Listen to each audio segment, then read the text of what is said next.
Hello and welcome. स्वागत है आपका अपने digital platform VC Jodhpur platform पे। मैं इंजीनियर हेमराज चौधरी आप सबका स्वागत करता हूं इस ऑनलाइन प्लेटफॉर्म पे।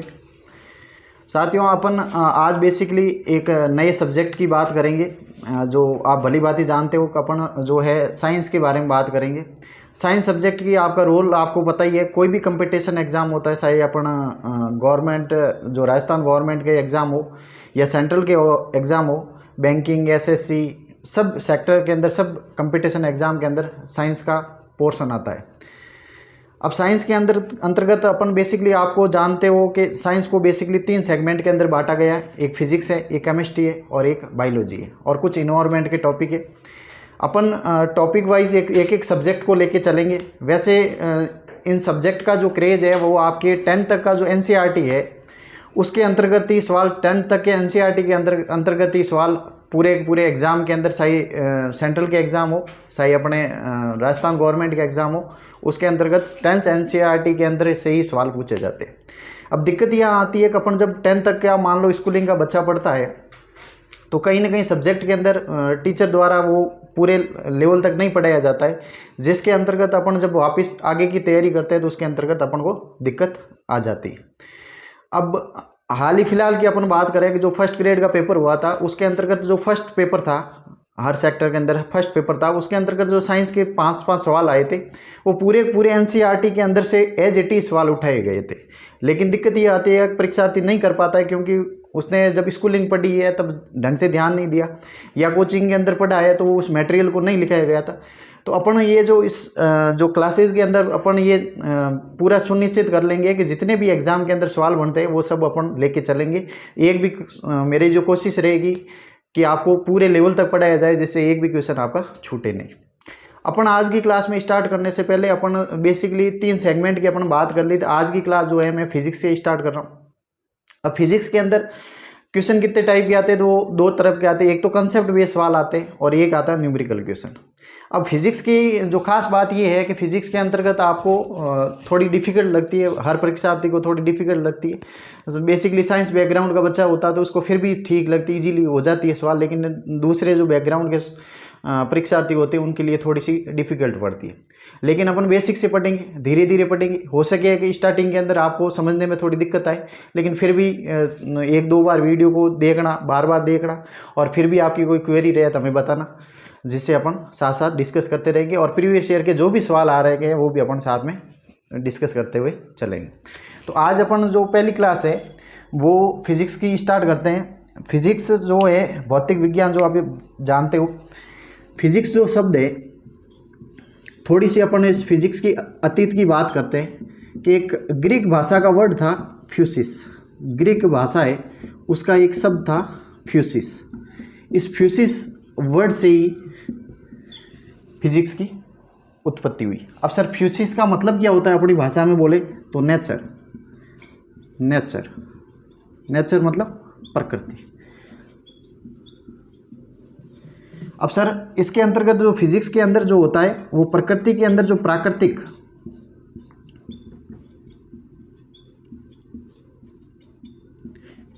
जो नियमों का या प्राकृतिक जो घटनाओं है उनके जो नियम हैं उनका क्या किया जाता है, अध्ययन किया जाता है। अब सर प्राकृतिक घटनाओं नियमों का अध्ययन का क्या मतलब हुआ? जैसे फॉर एग्जांपल आपको पता है कोई भी चीज़ को अपन वस्तु को ऊपर की ओर फेंकते हैं तो हमें वो हमेशा धरती पे आकर गिरती है।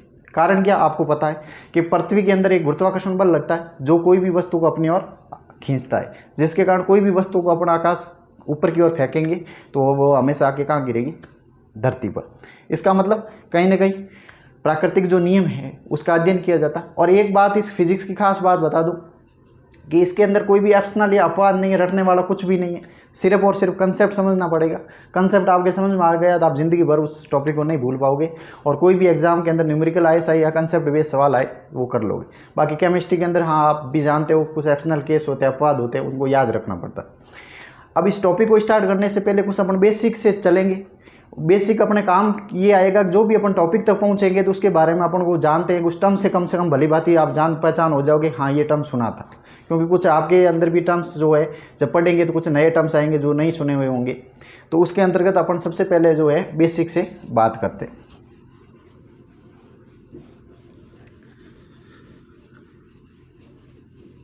अब सबसे पहले बेसिक बात करने से पहले सबसे पहले अपन बात करेंगे भौतिक राशियाँ की, भौतिक राशियाँ।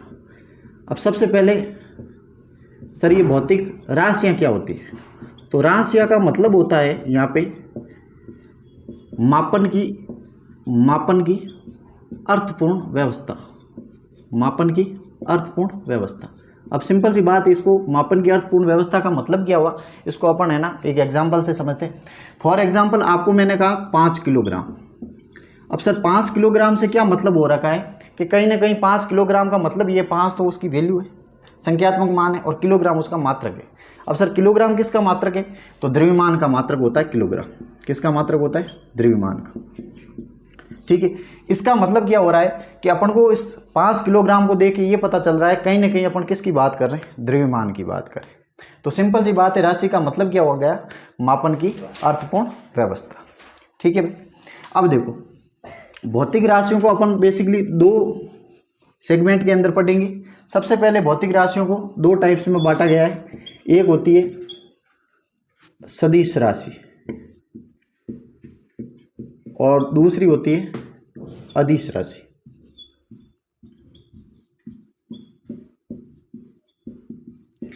अब देखो सबसे पहले आपको इसके डेफिनेशन पे जाना है कि अदिश राशि और सदिश राशि होती क्या। तो देखो नाम से ही पता चल रहा है, सदिश मतलब ऐसी भौतिक राशियां जिसको व्यक्त करने के लिए दिशा की आवश्यकता होती है और परिमाण की आवश्यकता होती है। दिशा की आवश्यकता होती है और किसकी? परिमाण की आवश्यकता होती है। अब सर दिशा का मतलब क्या हुआ? फॉर एग्जाम्पल के तौर पे आपको मैं बताऊं कि एक मैंने लिखा 350 किलोमीटर और एक मैंने लिखा जोधपुर से जयपुर, जोधपुर से जयपुर 350 किलोमीटर। अब सर 350 किलोमीटर आपको पता है डिस्टेंस है, दूरी 350 किलोमीटर, लेकिन इसको देख के नहीं बता सकते हो कि 350 किलोमीटर दूरी किसकी है। लेकिन सेकंड वाले मैंने लिखा जोधपुर से जयपुर 350 किलोमीटर, इसका मतलब इस दिशा की बात हो रही है कि डायरेक्शन कौन सी? जोधपुर से जयपुर, और उनके बीच में डिस्टेंस कितनी है? 350 किलोमीटर। इसका मतलब समझे कि इसमें किसकी आवश्यकता होती है? दिशा की। ठीक है। और सर दूसरी कौन सी राशि होगी? अदिश। अदिश राशियां वे राशि होती, नाम से ही पता चल रहा है अदिश मतलब जिसमें दिशा की आवश्यकता न हो। मतलब सिंपल सी भाषा में कहें कि वे भौतिक राशियां जिसको व्यक्त करने के लिए दिशा की आवश्यकता नहीं होती, ओनली फॉर किसकी आवश्यकता होती है? परिमाण की। किसकी आवश्यकता होती है? परिमाण की। अब सर परिमाण का मतलब क्या है? सिंपल सी भाषा में कहें तो उसका मात्रा। परिमाण का मतलब क्या है? मात्रा। ठीक है। तो 2 डेफिनेशन याद ध्यान में रखोगे, अदिश जिसमें दिशा की आवश्यकता नहीं हो, केवल परिमाण की आवश्यकता हो, और सदिश मतलब जिसमें दिशा और परिमाण दोनों की आवश्यकता हो। अब सर एग्जाम में अपने क्या डेफिनेशन बेस पूछेगा सवाल, तो कंपटीशन एग्जाम में आपको ही पता ऑब्जेक्टिव बेस आते हैं, वहाँ पे कोई डेफिनेशन नहीं पूछी जाती, बट इसके एग्जाम में एग्जाम्पल पूछे जाते हैं। और कोई भी आप एग्जाम में देखो तो इसे अदिश और सदिश राशि के कहीं ना कहीं सवाल आ रखे हैं, जिसमें से आपको कहेगा 4 ऑप्शन देगा और कहेगा निम्न में से कौन सी अदिश राशि है या सदिश राशि है, या अदिश नहीं है या सदिश नहीं। तो अपन इसकी बात करते हैं। सबसे पहले अपने डेफिनेशन पढ़ ली, अब अपन बात करेंगे इसके एग्जाम्पल की। अब सर अदिश राशियाँ के कौन कौन से एग्जाम्पल है, सदिश राशियों के कौन कौन से एग्जाम्पल है? तो अदिश के अंदर आती है जैसे विस्थापन की बात करूं, जैसे मैं वेग की बात करूं, जैसे मैं त्वरण की बात करूं, जैसे बल। अब सर विस्थापन क्या होता है, वेग क्या होता है, त्वरण क्या होता है, बल क्या होता है, वो धीरे धीरे जिस क्लास सब्जेक्ट के अंदर जिस टॉपिक को पढ़ेंगे अपन वहाँ पे अपन उसको देख लेंगे। अभी तक आप एग्जाम्पल में याद रखो कि ये जो होती है वो सदिश राशि होती है। सेकंड क्या होती है? अदिश राशियाँ। अब सर अदिश राशियाँ क्या डेफिनेशन थी कि जिसमें दिशा की आवश्यकता नहीं हो, ओनली फॉर किसकी आवश्यकता हो? परिमाण की आवश्यकता हो। तो सर कौन कौन सी अदिश राशियाँ होती है? जैसे मैं बात करूँ चाल है, दूरी है, समय है, कार्य है, ऊर्जा है, विद्युत धारा है,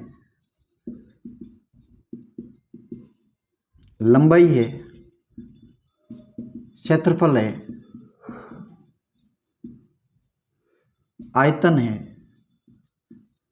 घनत्व है, ये सब कौन सी राशियाँ होती?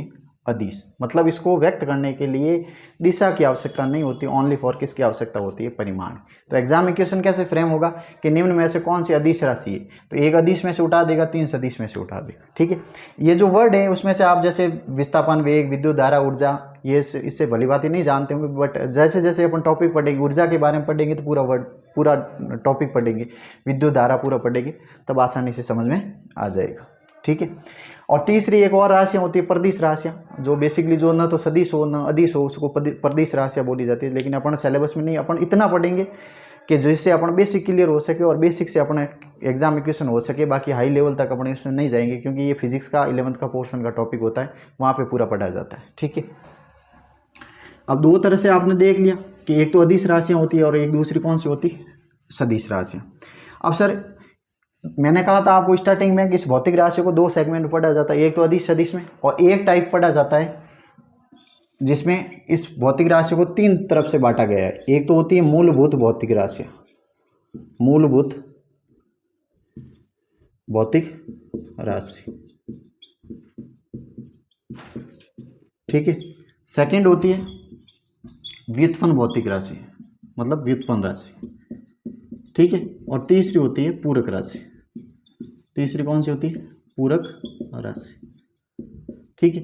अब सर तीनों के अंदर क्या मेनली डिफरेंस है, तो देखो मूलभूत भौतिक राशि मतलब फंडामेंटल फिजिकल क्वांटिटीज किसे कहते हैं, जो अन्य किसी भौतिक राशि पर निर्भर न हो। मतलब सिंपल सी भाषा में एक वर्ड में मैं कहूँ कि ऐसी भौतिक राशियाँ जो स्वतंत्र हो, मतलब किसी अन्य भौतिक राशि पर निर्भर न करे, वो क्या कहलाती है, मूलभूत भौतिक राशि। सर व्युत्पन्न राशि क्या होती है, तो सिंपल सी बात है, व्युत्पन्न राशियाँ ये होती है जो मूलभूत भौतिक राशियों पर निर्भर करती है, मतलब जिसको व्यक्त करने के लिए अपन को कहीं ना कहीं मूलभूत भौतिक राशि की आवश्यकता होती है। अब सर इसमें एग्जाम में कैसे क्वेश्चन फ्रेम होता, तो आपको वो चार ऑप्शन देगा और कहेगा निम्न में से कौन सी मूलभूत भौतिक राशियाँ। तो याद क्या रखनी है कि मूलभूत भौतिक राशियाँ होती है 7, कितनी होती है 7, और पूरक राशियाँ कितनी होती है 2, और बाकी वाली सब कौन सी राशियों के अंतर्गत जाती है, व्युत्पन्न के अंदर। तो 7 आपको क्रम से मूलभूत भौतिक राशियाँ याद रखना पड़ेगा, उसका मात्रक क्या होता है वो रखना पड़ेगा, ठीक है सर। अब देखो 7 मूलभूत भौतिक राशियाँ कौन कौन सी होती है, तो उसकी बात करते हैं अपन। पहली जो मूलभूत भौतिक राशि होती है वो होती है द्रव्यमान, द्रव्यमान मास, और इसका मात्रक क्या होता है, किलोग्राम। दूसरी जो मूलभूत भौतिक राशि होती है वो होती है लंबाई, और लंबाई का मात्रक मीटर। तीसरा समय, समय का मात्रक सेकेंड। अब आधों के दिमाग में आ रहा होगा अक्सर द्रव्यमान का मात्रक किलोग्राम, हम ग्राम भी पढ़ते, मीटर के सेंटीमीटर भी पढ़ते, फिर मीटर क्यों, तो उसका अभी अपन आगे इसके बारे में डिस्कस करेंगे। चौथी ताप, और ताप का मात्रक क्या होता है, केल्विन। पांचवी पदार्थ की मात्रा, और पदार्थ की मात्रा का मात्रक क्या होता है, मोल। छठी ज्योति तीव्रता, ज्योति तीव्रता, इसका मात्रक क्या होता है, कैडेला, जिसे CD से लिखा जाता है। और साथ ही विद्युत धारा, विद्युत धारा, इसका मात्रक क्या होता है, एम्पियर। तो कहने का मतलब ये 7 मूलभूत भौतिक राशियाँ होती है। अब इसमें भी आप आधे टर्म्स को नहीं जानते, लेकिन मैंने यही कहा था जब टॉपिक पढ़ेंगे उसमें अपन आराम से पढ़ेंगे। अभी आपको इतना आइडिया रखना, जब मैं टॉपिक पढ़ा हूँ विद्युत धारा, तो कहीं ना कहीं आइडिया माना चाहिए, कहीं सुना हुआ लगना चाहिए, हाँ विद्युत धारा पढ़ा था और उसका मात्रक क्या पढ़ा था, अपने एम्पियर पढ़ा था। तो 7 राशियाँ, द्रव्यमान किलोग्राम में, लंबाई मीटर, समय का सेकेंड, ताप का केल्विन, पदार्थ की मात्रा का मोल, ज्योति तीव्रता का कैडेला, और विद्युत धारा का एम्पियर। तो 7 आपको मैंने कहा था मूलभूत भौतिक राशियों के कितने एग्जाम्पल है, 7, ठीक है। अब सर आगे बात करें व्युत्पन्न भौतिक राशियाँ, तो मैंने क्या कहा था कि ऐसी भौतिक राशियाँ जिसको व्यक्त करने के लिए किसकी आवश्यकता पड़ती है, मूलभूत भौतिक राशि की। कैसे, एग्जाम्पल देखो, जैसे आपने एक टर्म सुना होगा बल, ये तो आपने छोटी क्लास में पढ़ा होगा। बल का सूत्र होता था क्या, ma, मतलब द्रव्यमान और त्वरण। m का मतलब यहाँ पे क्या, मास, मतलब द्रव्यमान। a का मतलब क्या होता है, त्वरण। सर त्वरण क्या होता है, आगे पढ़ेंगे, ठीक है। अब सर इसका मतलब क्या है, इसका मात्रक की, जब बल की मात्रक की बात करेंगे तो द्रव्यमान का मात्रक क्या होता है, किलोग्राम, और त्वरण का मात्रक क्या, त्वरण होता है वेग बटा समय, मतलब मीटर प्रति सेकेंड स्क्वायर, ठीक है। और इसी को आपको पता हो तो इसको वो न्यूटन बोलते हैं। मतलब बल का जो अभी ऐसा ही के अंदर मात्रक पढ़ते हो आप, तो न्यूटन पढ़ते हो, लेकिन न्यूटन किलोग्राम इंटू मीटर प्रति सेकेंड स्क्वायर से ही बना है। अब देखो इसका कैसे इसके रिलेटिव हो रहा है, देखो कहीं ना कहीं मैंने क्या बोला था, बल को व्यक्त करने के लिए किलोग्राम की आवश्यकता पड़ी, मतलब किलोग्राम कौन सी भौतिक राशि द्रव्यमान होता है, वो कौन सी है, मूलभूत भौतिक राशि। फिर मीटर और सेकंड स्क्वायर आ रहा है, मतलब लंबाई और समय की बात कर रहा है। इसका मतलब ये जो पूरी पूरी इसको रिप्रेजेंट करने के लिए कहीं ना कहीं अपन को किसकी आवश्यकता पड़ रही है, मूलभूत भौतिक राशियों की आवश्यकता पड़ रही है। इसके कारण ये कौन सी राशियां होगी, व्युत्पन्न भौतिक राशियां, ठीक है। और तीसरा जो मैंने अभी बोला था, पूरक राशियां। तीसरी कौन सी है, पूरक राशियां। अब पूरक के अंदर दो ही एग्जाम्पल याद रखने हैं आप, एक तो रखना है समतल कोण, समतल कोण, और एक होता है ठोस या घन कोण, ठीक है। समतल कोण का जो मात्रक होता है वो होता है रेडियन, क्या होता है, रेडियन, और घन कोण का होता है वो स्टेरेडियन होता है, ठीक है। तो ये दो जो होती है वो पूरक राशियां होती है। फिर भी इसका ज़्यादा आपको याद नहीं रखना कि समतल कोण, ठोस कोण, घन कोण अपन 10th तक के जो एनसीईआरटी के अंदर सिलेबस में दे रखा वो इसका कहीं जिक्र नहीं है और नहीं एग्जाम ऐसा पूछा जाता, बट 7 हाँ मूलभूत भौतिक राशियों का थोड़ा आइडिया रखना, ठीक है। इनके अलावा 7 और 2 9, उनके अलावा जो भी राशि एग्जाम के अंदर आएगी वो सब किसके अंतर्गत चली जाएगी, व्युत्पन्न के अंतर्गत। तो अपने दो कैटेगरी में बांटा था, एक तो सदिश में और एक अदिश में, और सेकंड अपने बांटा था मूलभूत भौतिक राशियां में, व्युत्पन्न भौतिक राशियां में और पूरक राशियां, ठीक है। ये इनके एग्जाम। अब देखो अभी तक तो जितना पढ़ा उसमें से एग्जाम में क्वेश्चन किस टाइप के आते हैं, तो इसमें ज़्यादातर एग्जाम में जो सवाल देखे गए वो जो अदिश और सदिश राशियों पे पूछे गए कि निम्न में से कौन सी सदिश राशि। हाँ, हो सके 1-2 बार एग्जाम के अंदर मूलभूत भौतिक राशियों में से पढ़ा जाता था, क्वेश्चन आया था कि निम्न में से कौन सी मूलभूत भौतिक राशियाँ, चाहे 3 इसमें से 7 में से ऑप्शन दे देता और एक किसी का समतल कोण, घन कोण या बल का कुछ भी दे दे, तो उसमें से आइडिया होना चाहिए कि 7 ये मूलभूत भौतिक राशियाँ होती, ठीक है। अब देखो, अब मैंने अभी आपको कहा था द्रव्यमान को सर किलोग्राम में, लंबाई को मीटर में और समय को सेकंड में क्यों रखा जाता है, उसके पीछे की कहानी देखो।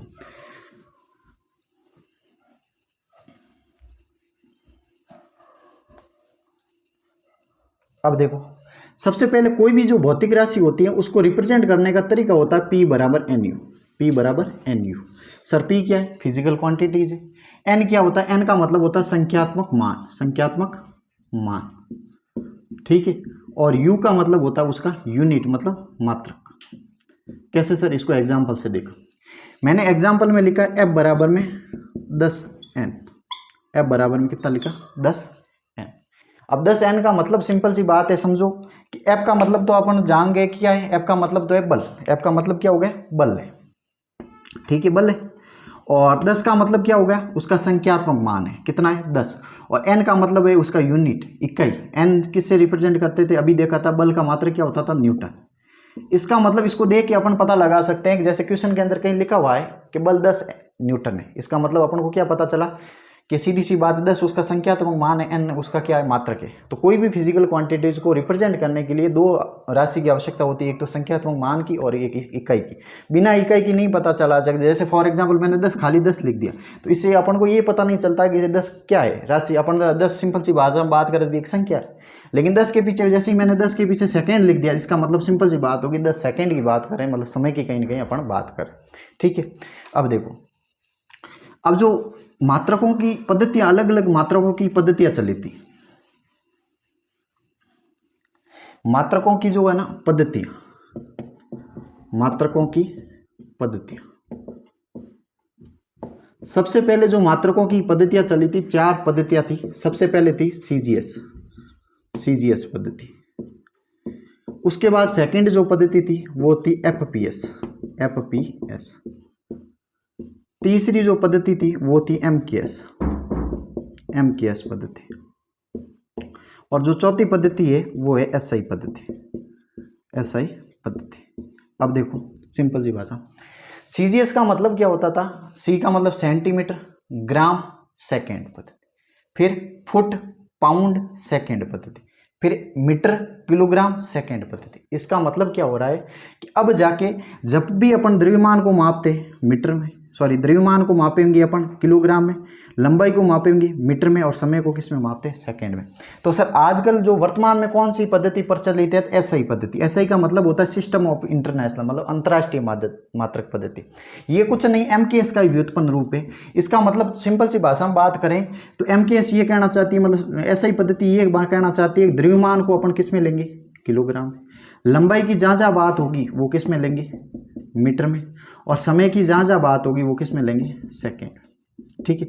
ये सर कहाँ काम आता है, जब न्यूमेरिकल क्वेश्चन सॉल्व करते हैं तो अपन को वहाँ पे समय अगर घंटे में या मिनट में दे रखा है या फिर द्रव्यमान को ग्राम में दे रखा है तो उसको अपन सॉल्व करने से पहले इसको है ना किलोग्राम, मीटर और सेकंड में बदलना पड़ेगा। जब नहीं बदला तो क्वेश्चन गलत हो जाएगा, क्योंकि ऑप्शन में वो भी रहेगा। अब सर क्यों गलत होगा, क्योंकि अपन सिस्टम और इंटरनेशनल पद्धति के हिसाब से फिजिक्स पढ़ रहे हैं, मतलब इसकी मात्रकों की पद्धतियाँ जो है किलोग्राम, मीटर और सेकेंड के हिसाब से पढ़ रहे हैं। मतलब द्रव्यमान को किलोग्राम में, लंबाई को मीटर में, समय को सेकेंड। बाकी 7 राशियाँ याद रहे या नहीं रहे, लेकिन इन 3 को तो गांठ बांध लोगे। द्रव्यमान की बात आएगी किलोग्राम में रखोगे, लंबाई की बात आएगी मीटर में रखोगे, समय की बात आएगी सेकंड में रखोगे। 3 तो आपको याद हो ही जानी चाहिए, ठीक है। अब देखो बेसिकली जो ये जो सीजीएस पद्धति थी वो ग्रीक पद्धति थी। कौन सी पद्धति थी, ग्रीक पद्धति थी, ठीक है। उसके बाद जो एफपीएस थी वो फ्रांसीसी पद्धति थी, फ्रांसीसी। और जो एमकेएस थी वो अंग्रेजी पद्धति थी, ठीक है। तो मेनली आपको 3-4 में से आपको सर क्या याद रखना, अपन को पद्धतियाँ अपन को याद नहीं रखना। अपन ऐसा नहीं पूछा जाता है सीजीएस, एफपीएस, एमकेएस या एसआई में। अपन को मैं आपको आइडिया के लिए बता रहा था कि भाई द्रव्यमान के लिए किलोग्राम, मीटर और सेकंड में क्यों रखते, लेकिन ये आपसे पूछा जाए वर्तमान में कौन सी प्रचलित है तो ध्यान रखना एसआई पद्धति प्रचलित है, मतलब सिस्टम ऑफ इंटरनेशनल पद्धति प्रचलित है, ठीक है। तो बेसिकली अपन आज की क्लास में क्या बात की थी, एक तो भौतिक राशियाँ होती क्या थी, फिर कितने टाइप में सदिश, अदिश, फिर मूलभूत भौतिक राशियाँ, व्युत्पन्न और पूरक राशियाँ, फिर अपन मात्रक की बात की, फिर पद्धतियों की बात की। अब सर इसका निचोड़ क्या है कि पूरी क्लास में से एग्जाम में क्वेश्चन कहाँ से आता था, एग्जाम में फेमस सवाल है ना वो सदिश और अदिश में से आज तक पूछा गया कि निम्न में से कौन से सदिश राशि है, अदिश राशि। 2 तरह की सवाल बनते हैं इसमें से। ज़्यादा एग्जामिनर का ज़्यादा फेमस सवाल तो होता है सदिश, अदिश में से, और वो नहीं पूछा गया तो फिर मूलभूत या व्युत्पन्न भौतिक राशियों के एग्जाम्पल में से पूछा जाता है। बाकी मात्रकों की पद्धतियाँ में से या डेफिनेशन में से सवाल नहीं पूछा जाता। तो मेरे कहने का मतलब यही था कि सिंपल सी बात है कि फिजिक्स जब पढ़ोगे इंटरेस्ट लेना पड़ेगा आपको। जब फिजिक्स के अंदर इंटरेस्ट आप लेना स्टार्ट कर दो, कोई भी सब्जेक्ट, फिजिक्स की बात नहीं कर रहा हूँ, कोई भी सब्जेक्ट के अंदर आप इंटरेस्ट पैदा करोगे तब सब्जेक्ट के अंदर अपना आप ग्रिप बनती स्टार्ट कर जाएगी। और पहले ही अपन हार के मान जाते हैं कि नहीं समझ में नहीं आएगा तो फिर हो सके अपन को समझ में आने में डिफ़िकल्टी होती। ये चीज़ें अपन पहले पढ़ लेती होती 10th तक में, ये चीज़ें कोई नई नहीं बता रहा हूँ, बट ये चीज़ें अपन पहले पढ़ लेते तो होते तो समझने में थोड़ी आसानी रहती। फिर भी आशा करूँगा कि जितना हो सके सिंपल सी भाषा में पढ़ाया जाएगा। और कोई भी एग्ज़ाम हो, जो अपने कंपटीशन एग्ज़ाम कोई भी होते, banking, SSC, first grade, second grade, REET भर्ती, पटवार, वीडियो, तो उनके अंतर्गत इन पोर्शन से बाहर नहीं जाएगा। पूरे कंटेंट को निचोड़ के आपको शॉर्ट्स और स्वीट जितना आसान भाषा में मैं पढ़ा चुकूँगा उसको पढ़ाने की कोशिश करूँगा। और जो प्रीवियस ईयर के अंदर जो एग्ज़ाम के अंदर क्वेश्चन आएगा वो भी आपको साथ में बताता हुआ चलेगा, ठीक है दोस्तों। तो आज की क्लास को यहीं समाप्त करते हैं, अगली क्लास में फिर मिलेंगे। धन्यवाद, थैंक यू।